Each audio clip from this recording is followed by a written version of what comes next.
পারমাণবিক কর্মসূচির জনক আব্দুল কাদির খান পাকিস্তানের কাছে একজন কিংবদন্তি এবং জাতীয় বীর। তার নেতৃত্বে পাকিস্তানের পারমাণবিক শক্তি অর্জন দেশটির জাতীয় সুরক্ষায় গুরুত্বপূর্ণ ভূমিকা রাখে, বিশেষ করে প্রতিবেশী ভারতের পারমাণবিক সক্ষমতার প্রেক্ষিতে। আব্দুল কাদির খানের প্রাথমিক জীবন ও শিক্ষা। 1936 সালে ব্রিটিশ ভারতে জন্মগ্রহণ করেন আব্দুল কাদির খান। তিনি 1960 সালে করাচি বিশ্ববিদ্যালয় থেকে বিজ্ঞান বিষয়ে ডিগ্রি লাভ করেন।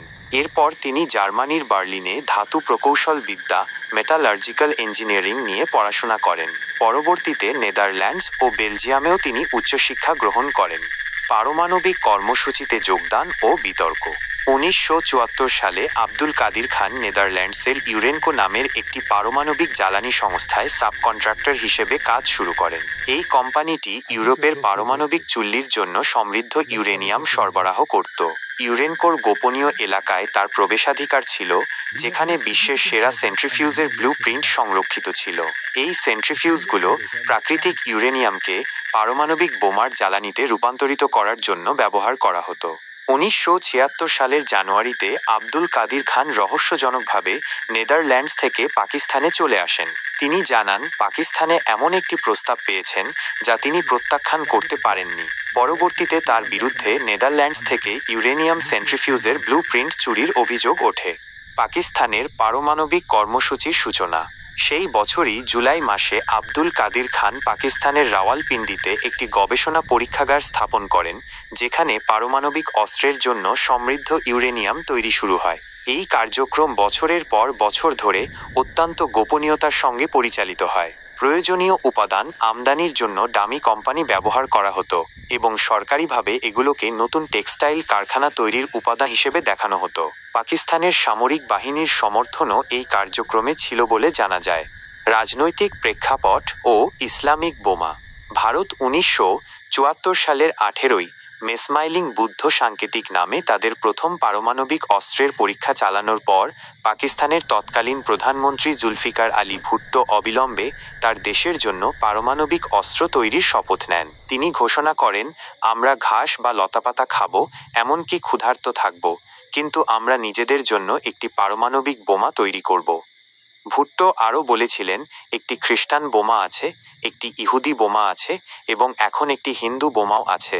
কেন একটি ইসলামিক বোমা থাকবে না? তবে এই উদ্যোগের বিষয়ে প্রধানমন্ত্রী জুলফিকার আলী ভুট্টো ছাড়া সরকারের বাকিরা অন্ধকারে ছিল।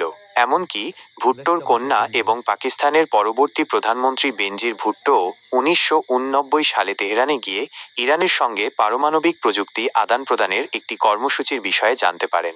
ইরানের প্রেসিডেন্ট রাফসানজানি যখন তাকে বিশেষ প্রতিরক্ষা বিষয় নিয়ে চুক্তির কথা জিজ্ঞাসা করেন, তখন বেনজির ভুট্টো স্তম্ভিত হয়ে যান।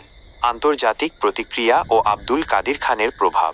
মার্কিন গোয়েন্দা সংস্থা সিআইএর সাবেক প্রধান জর্জ টেনেট আব্দুল কাদির খানকে ওসামা বিন লাদেনের মতোই বিপজ্জনক বলে মনে করতেন এবং মোসাদের সাবেক প্রধান সাপ্তাই শ্যাভিত তাকে হত্যা না করার জন্য আফসোস করেছিলেন। আব্দুল কাদির খান ইরান, লিবিয়া এবং উত্তর কোরিয়াকে পারমাণবিক কর্মসূচিতে সহায়তার জন্য একটি গোপন অত্যাধুনিক নেটওয়ার্কও পরিচালনা করেছিলেন। এর মধ্যে কেবল উত্তর কোরিয়াই পারমাণবিক অস্ত্রের অধিকারী হতে সক্ষম হয়েছে।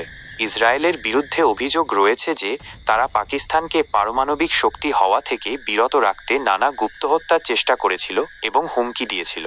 1980-এর দশকে ইসরায়েল ভারতের সহায়তায় পাকিস্তানের পারমাণবিক স্থাপনায় বোমা ফেলার একটি পরিকল্পনাও তৈরি করেছিল, যদিও ভারত সরকার শেষ পর্যন্ত সেই পরিকল্পনা বাতিল করে দেয়।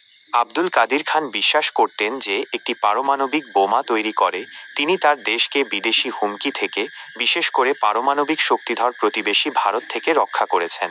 আজও পাকিস্তানি নাগরিকেরা তাকে একজন জাতীয় বীর এবং তাদের দেশের রক্ষাকর্তা হিসেবে স্মরণ করে।